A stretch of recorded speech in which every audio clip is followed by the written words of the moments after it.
Praise the lord, హల్లెలూయా. ప్రతి ఉదయం వేకువనే లేచి దేవుని వాగ్దానములు వినుచున్న మీ అందరికీ నా హృదయపూర్వక వందనములు తెలియజేయుచున్నాను. ఈ దినమునకు ఏర్పాటు చేయబడిన వాక్య భాగము పరిశుద్ధ గ్రంథము నుండి సామెతల గ్రంథము 4వ అధ్యాయము 18వ వచనం. పట్టపగలగు వరకు వేకువ వెలుగు తేజరిల్లినట్లు నీతిమంతుల మార్గము అంతకంతకు తేజరిల్లును. ఆమెన్, హల్లెలూయా. దేవుని యందు భయభక్తులు గల వారి మార్గము నీతిమంతుల మార్గము. వారి ఆలోచనలు, వారి కోరికలు, వారి యొక్క ప్రణాళికలు సూర్యోదయము నుండి వెలుగు అంతకంతకు ఎట్లు తేజరిల్లుచుండునో, క్రమేపీ ఆ యొక్క కాంతి అధికముగా ఉద్భవించునో, అలాగునని నీతిమంతుడు తలపెట్టిన కార్యములు, ఉద్దేశములు, కోరికలు కూడా అంతకంతకు వర్ధిల్లును. కావున ప్రియ సహోదర సహోదరి, అనుదినము దేవుని వాక్యము ధ్యానించి దేవుని యొక్క ఆజ్ఞలను గైకొని దేవుని చిత్తాన్ని నెరవేర్చినప్పుడు దేవుడు మన యొక్క కోరికలను సఫలపరచగలరు. మన యొక్క నీతిని కాపాడుకోవాలి. చెడు స్నేహములు చేయరాదు, బూతు మాటలు పలుకురాదు, సత్యమునే పలుకవలెను. ఆ యేసయ్య నా పాప విమోచనకై ఆ కలువరిగిరిలో రక్తాన్ని కార్చి ప్రాణమును అర్పించి ఉన్నారు. ఆయన సొత్తుగా మనలను ఏర్పరచుకున్నారు. పాపములో మునిగి ఉన్న మనలను రక్షించి ఉన్నారు. నిత్య నరకాగ్ని నుండి మనలను తప్పించి ఉన్నారు. నీతిమంతులుగా చేసి ఉన్నారు. మనలను పవిత్రులుగా చేసి ఉన్నారు.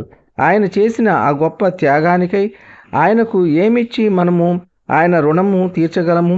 బంగారం అడగలేదు, వజ్రాలు అడగలేదు, ధనధాన్యములు అడగలేదు. విరిగి నలిగిన హృదయాన్ని కోరుకుంటున్నారు. అనగా పశ్చాత్తాప హృదయాన్ని, శుద్ధ హృదయాన్ని అడుగుచున్నారు. మరి యేసయ్యకు మన హృదయాన్ని అర్పిద్దామా? ఈ కొద్ది మాటలు దేవుడు దీవించునుగాక. ఆమెన్. ప్రార్థన.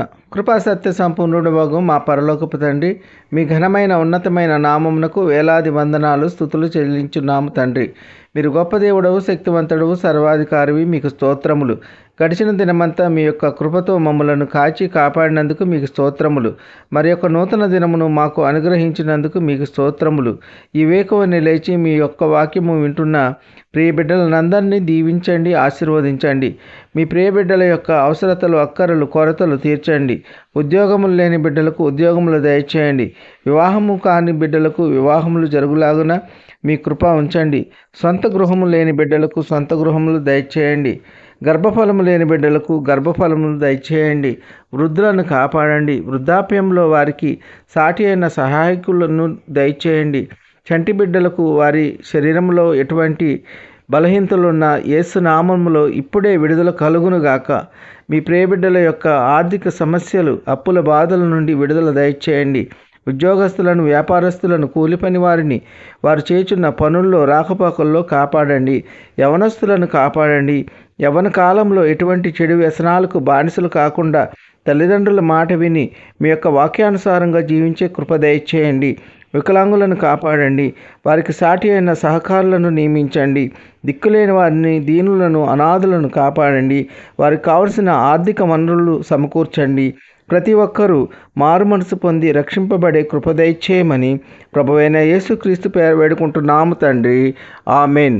విన్న వాక్యము దీవెనకరంగా ఉన్నట్లయితే లైక్ చేయండి, షేర్ చేయండి, సబ్స్క్రైబ్ చేసుకోండి. మీ సహోదరుడు కొలా డానియల్. God bless you.